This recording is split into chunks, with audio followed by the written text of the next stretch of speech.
So, ayun nga. Kadarating ko lang from work. So, na-receive na nila yung aking order. So, ito po ay Magic Whiz ni Hiccups. So, Hiccups. Basta siya. Susubukan ko. First time ko pa lang itong gagamitin. So, ang i-add lang natin dito is water, I think. Oh, yun. Pwede siyang milk. Yun. Tapos, balak ko din gamitin ito, tsaka lalagyan ko ng chocolate ganache sa lava cake. Yun. Ihahalo ko siya. Pwede rin. Tapos, so yun, abangan nyo na lang yung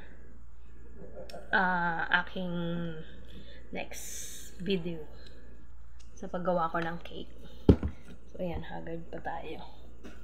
Okay, so yun lang. Thank you for watching.